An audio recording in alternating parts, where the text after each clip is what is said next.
Everyone, let me ask you something. Are you truly living or just surviving? Because there comes a moment in all our lives when we realize something has to change. Maybe it's the way we think, the way we act, or simply the way we show up for ourselves every single day. Today, I'm not here to sell you a dream. I'm here to share something far more powerful. 6 essential rules that can radically shift your mindset, your habits, and your entire life. These aren't theories pulled from textbooks or wishful thoughts from self-help books. These are principles rooted in reality, tested by struggle, proven by results. And the best part, you don't need to be extraordinary to apply them. You just need to be willing to take one honest step toward the life you truly deserve. There is a common misunderstanding in today's world, especially among those just beginning their journey toward self-improvement. We've been conditioned to believe that motivation is the key driver of success. Social media is filled with clips, quotes, and speeches telling us to get motivated or stay motivated. It's painted as the golden ticket to achieving your goals. But the truth is much harder and far more powerful. Motivation is fleeting. Discipline is what truly changes lives. Motivation is emotional. It's a feeling, a spark that ignites briefly, often inspired by a video, a quote, or an idea. It surges through you in waves, gets you excited, fills you with energy, and pushes you to act in that moment. But then reality kicks in. The energy fades. The excitement dulls. Life happens. You're tired. You're overwhelmed. You're distracted.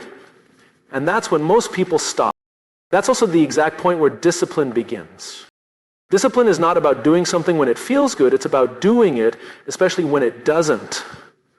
It's not loud or flashy. It doesn't get applause, but it's consistent. It's quiet. It's relentless. Discipline is the voice that says, get up when everything inside you is saying, stay down.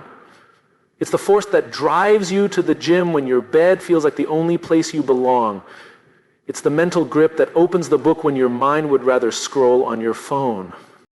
Think of any high achiever, an elite athlete, a successful entrepreneur, a world-class artist. Sure, they may have been inspired by motivation at some point, but they didn't get to where they are because they felt like showing up every day. They got there because they trained themselves to show up whether they felt like it or not. That's discipline, and it's learnable. You don't need to be born with discipline. It's not some mystical trait reserved for the select few. It's a skill, and like all skills, it's built slowly, painfully, and through repetition. It starts small. Maybe it's waking up 15 minutes earlier every day. Maybe it's committing to 10 pages of reading or 1 workout a week. Maybe it's saying no to just 1 unhealthy habit. The key isn't in doing something big once. The key is in doing something small again and again until it becomes second nature. And here's the paradox. The more you act on discipline, the more reliable your motivation becomes. Because when you prove to yourself that you can show up without needing to feel inspired, you build self-trust. And self-trust becomes a powerful fuel. It tells your brain, we don't wait for the right moment, we create it. Consider the days when you absolutely don't want to do the work. Those days are gold.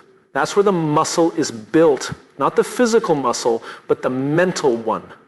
That's when your character is shaped.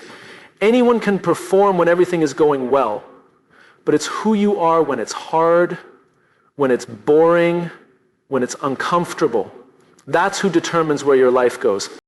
And most people wait for clarity, confidence, or the perfect mood before they act. But action creates clarity. Repetition builds confidence. Discipline turns mood into momentum. It flips the script. You don't need to feel ready to act. You act, and through that action, you become ready. This doesn't mean you have to be robotic or emotionless. Discipline doesn't eliminate emotion. It just refuses to be ruled by it. You can feel tired and still act. You can feel fear and still move forward. Discipline is not about removing your feelings. It's about respecting your values more than your moods. One of the biggest traps people fall into is believing that they need to want to do something in order to do it well. But some of your best work will come on the days when you don't want to do it. When you fight through the resistance and show up anyway, you're proving to yourself that your actions are not dictated by how you feel, but by who you've decided to become. Now, it's important to recognize how modern life has made discipline even more difficult. We live in a culture of convenience. Everything is built to make life easier, faster, more comfortable. But that ease comes with a price. Comfort, when consumed excessively, is the enemy of growth. Discipline thrives in discomfort. It grows when you deliberately choose the harder path. Not to punish yourself, but to train yourself. And that doesn't mean you need to suffer endlessly or make life unnecessarily difficult. It means choosing short-term discomfort in service of long-term satisfaction. It means saying no to the easy option so you can say yes to your deeper purpose. This is particularly true when it comes to goals. Anyone can set a goal, anyone can get excited about it, but very few people are willing to show up day after day when progress feels invisible. That's the test. That's where dreams either fade or become real. Discipline is what bridges the gap between intention and achievement. Some days you won't see progress. Some days it will feel like nothing's working. That's okay. That's part of the process. Just because you don't see the results immediately doesn't mean the work isn't working. Discipline isn't about immediate rewards. It's about faith in the long game. Every rep, every step, every act of consistency builds momentum, even when it's invisible at first. And over time, something amazing happens. Discipline becomes identity. You start seeing yourself differently. You're no longer just someone who wants to change. You're someone who does the work. That shift in self-perception is life-altering. It bleeds into every area of your life. If you've built the discipline to work out consistently, you'll carry that same mental toughness into your career, your relationships, your finances. It's all connected. Another critical point, discipline doesn't require perfection. In fact, perfectionism can kill discipline. You will slip. You will miss days. You'll break the streak. But discipline isn't about being flawless. It's about getting back on track faster. Missing once is human, missing twice is a decision. The faster you return to your rhythm, the more resilient your discipline becomes. Some people wait for the right time to start building discipline, but waiting for the right time is a form of procrastination. There is no perfect starting point. The perfect time is when you decide to start. Whether it's January 1st or a random Tuesday afternoon, the power is in starting now, and then starting again tomorrow, and the next day. Discipline is also deeply tied to purpose. When you know why you're doing something, it becomes easier to stick to it. That doesn't mean it gets easy, it just means it feels more meaningful. If your reason is strong enough, you can endure almost any challenge. So take time to connect with your why. Remind yourself daily, write it down, speak it out loud. Anchor your actions in something bigger than comfort or convenience. There's also a neurological side to all of this. Your brain is wired to seek patterns. Every time you show up and follow through, especially when it's hard, you're literally rewiring your brain to expect that behavior. Over time, what once felt difficult becomes automatic. Not because it's easy, but because it's familiar. That's the power of discipline. It doesn't just change your habits, it changes your brain. And don't underestimate the compound effect. One discipline choice may not change your life in a day, but one discipline choice made every day, that changes everything. It's not dramatic bursts of effort that create transformation. It's the steady drumbeat of daily commitment, even when no one's watching. Especially then. You don't have to feel motivated, you just have to keep showing up. Over time, that simple truth becomes your advantage. Because while others wait for the perfect moment, you're already doing the work. While others are debating, you're building. While others are distracted, you're focused. That's what separates average from exceptional. There's something deeply liberating in discipline too. When you're no longer at the mercy of your moods, you gain a level of freedom that most people never experience. You're not pulled by every emotion. You're not thrown off course by every distraction. You've got a compass. And it points toward action, no matter the weather. You also become someone others can rely on, not just because you're dependable, but because you've become dependable to yourself. And self-reliance breeds confidence, not arrogance, but earned, quiet confidence, the kind that comes from knowing no matter what, I show up. One of the most overlooked truths in personal development is this: your environment is not neutral. It's either moving you forward or holding you back. Most people think their success is solely a result of internal factors, grit, ambition, work ethic, but ignore how deeply influenced they are by what surrounds them every single day. The people, places, habits, and inputs in your life are constantly shaping your beliefs, your energy, your decisions, and ultimately your future. If you want to grow, if you want to change your life, one of the first things you must evaluate is your environment. Not just where you live, but how you live. Who are the people you talk to the most? What kind of conversations are you having? What kind of content do you consume? What kind of spaces are you spending your time in? All of these factors, often in ways you don't even consciously register, are either feeding your growth or feeding your stagnation. Look at the people closest to you. Are they pushing you to become better, or are they comfortable keeping things the same? Are they challenging your excuses or enabling them? Are they talking about ideas, goals, progress, or gossip, distractions, and complaints? You will always reflect the energy of the people you surround yourself with. If you're around people who are ambitious, accountable, and focused on improvement, that energy becomes contagious. It sets a standard, it forces you to rise, but if you're around people who make excuses, avoid responsibility, and choose comfort over growth, that mindset will slowly rub off on you whether you realize it or not. Human beings are wired for connection. We mirror the attitudes and behaviors of the tribe we belong to. That's not weakness, it's biology.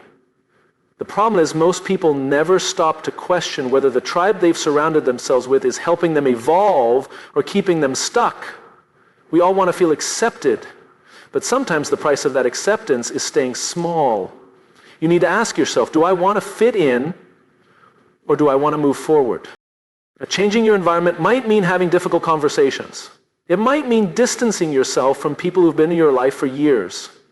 It's not about judgment, it's about alignment. You're not better than them, and they're not worse than you. But if you're committed to growth and they're committed to comfort, your futures are moving in opposite directions. Staying in an environment that doesn't support your vision will eventually dim that vision. It'll chip away at your drive. And the worst part is you might not even notice it happening. It'll just feel like life is heavy, like progress is hard, like motivation is missing. But really, it's your environment quietly dragging you down. Beyond people, consider the physical spaces you live and work in. Is your home a place of clarity and order or chaos and distraction?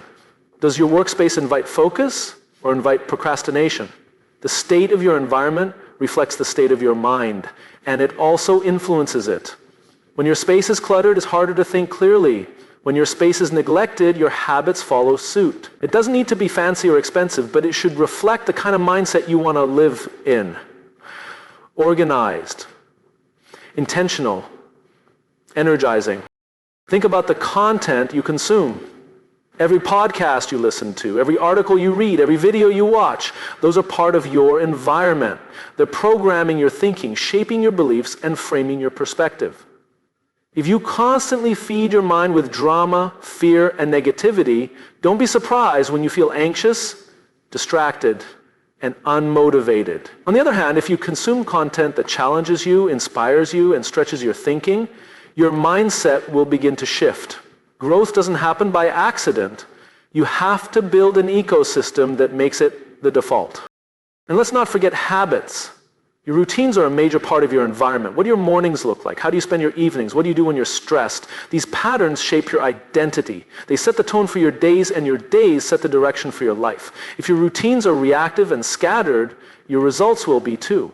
But if your routines are intentional and aligned with your goals, your environment will start to do the heavy lifting for you. That's the power of designing your life to support your future, not your past.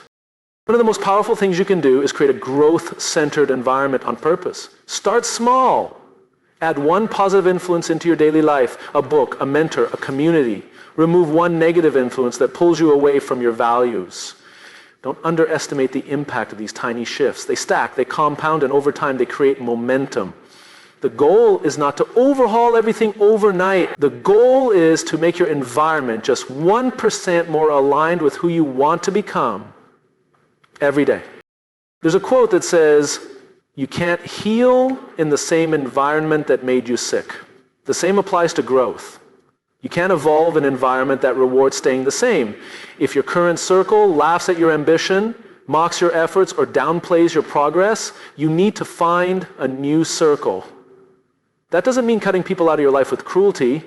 It means expanding your network with intention. Seek out people who are doing what you want to do. Join groups, attend events, engage in conversations that challenge you. You don't grow by always being the smartest person in the room. You grow by putting yourself in rooms where you feel stretched. It's also important to understand that upgrading your environment often brings discomfort. Growth environments challenge your assumptions. They call out your blind spots. They expose your gaps. That can feel threatening at first, but it's exactly what you need. Comfort feels good, but it rarely leads to change. Discomfort is the signal that you're in a space that demands more from you. And being demanded of is how you expand. Your environment should inspire action. It should remind you of your goals. It should reflect the kind of discipline and vision you're aiming to build. That might mean posting your goals where you can see them every day. It might mean replacing time-wasting apps with educational ones. It might mean changing who you follow online. Every detail matters. Because the little things you interact with every day add up to the life you live. If you want to change your life, change the inputs. There's also a misconception that you need to wait until you're successful to be around high-level environments. That's backward. You don't wait until you're confident to join a mastermind. You join to build confidence. You don't wait until you're an expert to surround yourself with professionals. You get around them so you can grow into one. You don't wait until you figured it all out to ask questions. You ask the questions to figure it out. Growth environments don't require perfection. They require participation. The willingness to show up, be humble, and commit to getting better. Sometimes changing your environment is a form of self-respect. You're telling yourself, I deserve to be in spaces that support my vision. I deserve relationships that challenge and uplift me. I deserve to be surrounded by excellence. Not because I've arrived, but because I'm serious about the journey. That mindset shift is critical. It moves you from surviving your current situation to designing a new one. There will always be reasons not to change your environment. Comfort, familiarity, fear of judgment, fear of failure. But here's the truth. Staying in an environment that limits your growth is also a choice. And it's a choice with a cost. Over time, that cost shows up as regret. The regret of missed potential. The regret of dreams that quietly died because the people around you didn't believe in them, or because you stopped believing in yourself. On the flip side, when you build a growth environment, everything changes. You become more consistent, more focused, more inspired. Progress stops being an uphill battle and starts becoming your natural state. That's because your surroundings are reinforcing the behavior that matches your goals. The people around you are talking about leveling up, not giving up. Your spaces are built for focus, not distraction. Your routines are built for momentum, not avoidance. You're not pushing against resistance anymore. You're flowing with alignment. None of this is about perfection. It's about direction. Are you moving toward growth or away from it? Is your environment pulling you up or pulling you down? If you're not intentional about it, chances are it's pulling you down, because that's the default in most settings. But once you become aware of the power of your environment, you gain control. You stop being a product of your circumstances and start becoming the architect of your future.